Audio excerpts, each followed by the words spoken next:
guys, coffee time na tayo. Ay, ang init. Ayan o.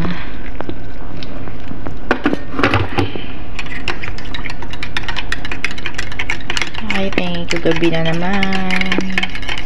Mag-relax na naman. Kape. At maraming mga ano dito. Pwedeng para sa kape. May ano to? Pancake siya.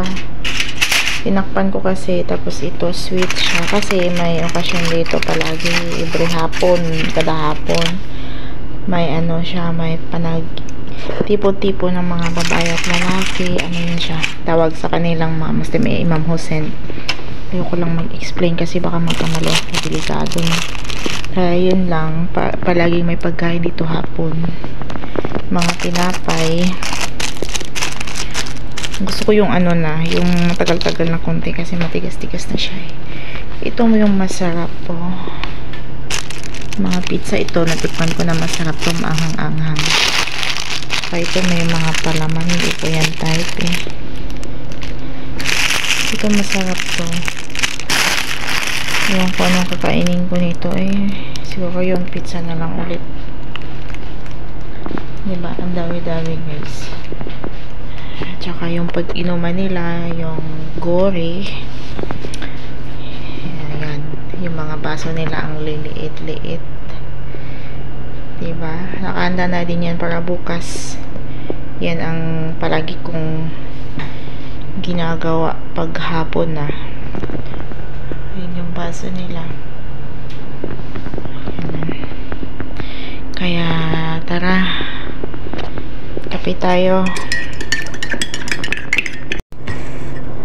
Kape. Tayo ng ano.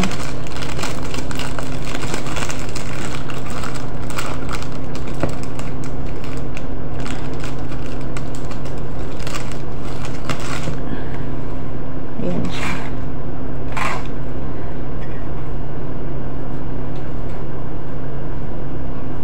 May mga sesame seeds siya sa gitna. Tsaka ito cheese. Yung time is 9 PM ng gabi.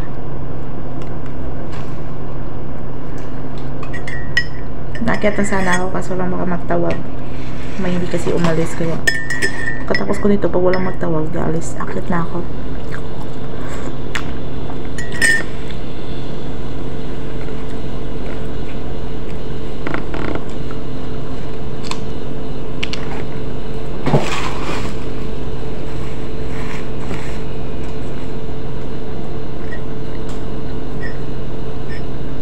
Ano yung palaman niya? Maasim-asim.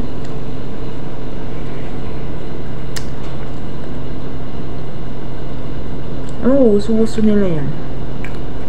Sanay na din kasi sila kumain ng ganyan.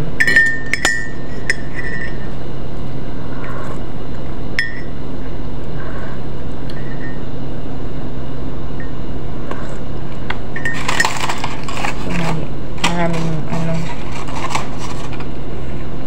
ano pa siya eh. May desiccated, halo siya. Matamis siya, matamis.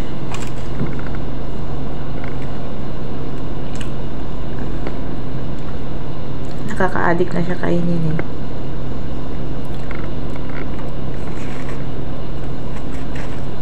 Ang dami nito guys, ako lang pabalik-balik kumain. Bukas iba na naman. Pamigay ito sa labas, tapos may magdala na naman bukas, ganun. Iwan ko ilang days ba ito? 1 week siguro or 9 days ba? Kalimutan ko na eh.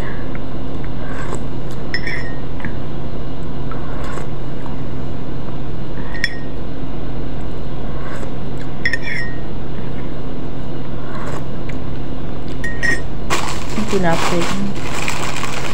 So lang ano, yung mga palaman kasi na mga dahon-dahon.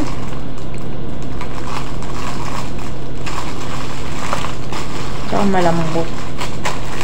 Pero yung matigas eh.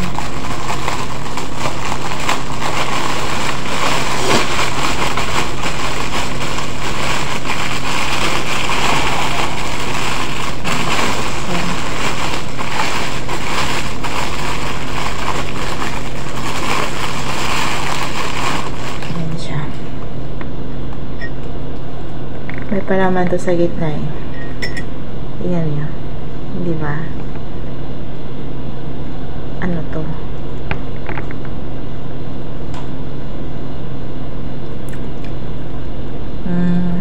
Vegetables. Mga gulay-gulay. Pero masarap, may lasa kasi may timpla. Mahilig kasi sa kamatis. Bombay. So, kasi isaw-saw sa kape. Hindi man masaw-saw to eh.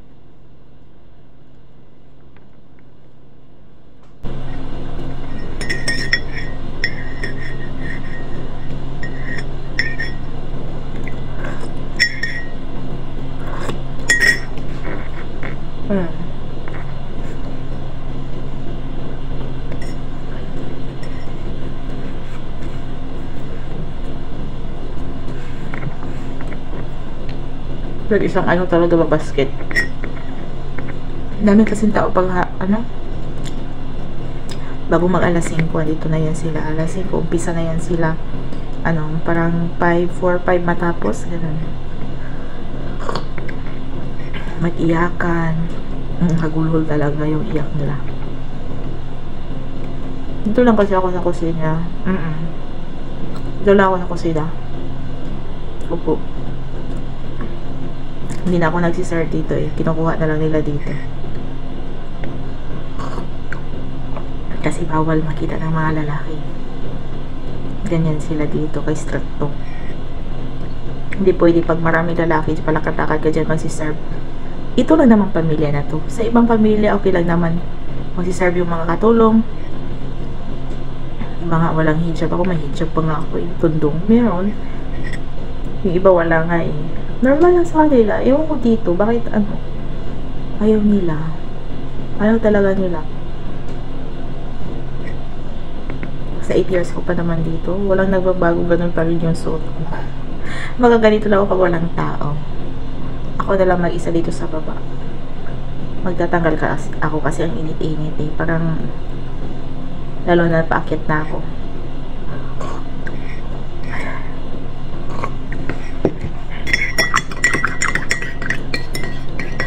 Sana tikman yung iba kasi malalaki, sayang yun. Malakas kayo kumain naman ng lahi ng ganyan. Bigay yan sa labas eh. May palaman kasi spinach yung ibang palaman ito eh. Masarap yung pasamasi-mas yun. Malambot lang kasi. Gusto ko kung ano yun. Oo, malambot. Parang basak. Hindi ko type.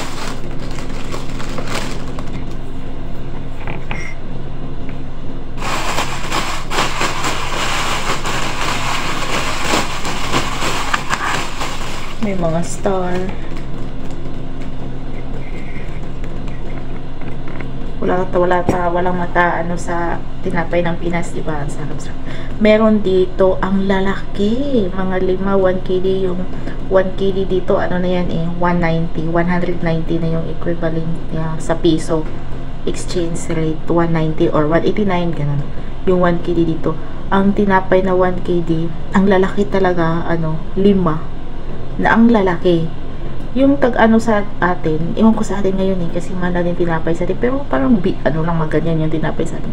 Dito, talaga, pure, may, talaga, hindi mo maganyan na, siya, may laman talaga siya. Oo, ang sarap. Nakabili kasi kami nung one time naka-day off ako, kasama ko yung kaibigan ko, bumili kami doon sa, yun eh, may ng mga Pinoy tinapay. Spanish bread, cocoa bread, mongo bread, cheese bread. Pwede mo siya halo-halo, 1 kg 5. Ang sarap. Parang 3 araw ko yun naubos o 4 pa yun. Ang tagal yung masira. Tumatagal siya yung parang tumatagal siya, lalo siyang malusog. Ang tawag yun, nabusok ba? Pero masarap siya. Masarap sa Pinas naman. Pero naano lang ako kasi dito kasi first time ko nakakain ng ganun eh. Hala, may pinapay na ganun. Ang lalaki pa. Ang lalaki na pa. Mga tsinelas. Oo, parang mga tsinelas. Ganun kalaki. Mga tsinelas. Ang lalaki nila. 5, siguro, kasi 190 na yun eh, 5. Isa atin, 5.20, diba? 5, ewan ko magkano na bang tinapay sa atin. Dito 190 na, pero malaki. Sulit, parang chinelas. Malaki. Ang laki. Or, basta malaki siya. Masarap talaga. Yung lasa niya, Pinoy talagang kumanghawa. Kasi nagbibinta mga Pinay din eh. Tindahan nyo ng mga Pinoy na magdi-day off, doon bumibili. Lahat ng mga foods na pang Pinas, andoon.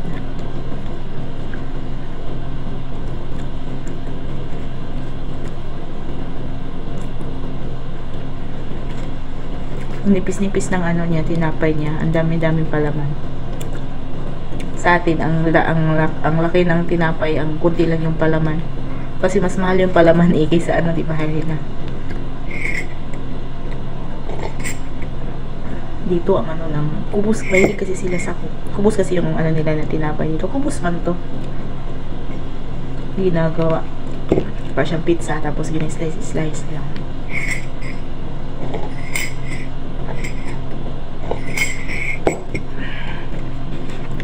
Nagsawa na kasi ako nito sa panin siya. Ewan ko, hindi nagtubo. Paano kaya to yung iba nagtubo naman? Yung iba, may siya, may sarsa sa taas, tas cream. Tayo dito sa Pinas, kinakain natin, pinupulot lang natin to, ginatanggal lang natin to. Sila kinukutsara. Kinukutsara nila. Ito kukuha sa mga kutsara nagsiserve na, tapos yung mga kutsara pinukutsara, pwede mo naman yan tanggalin ang bilis lang malangkat yan. Pinukus kanila, hindi naman natin masabing kasi yan na kasi kasanayan nila, kinukutsara nila sa atin kasi ay kalkalin.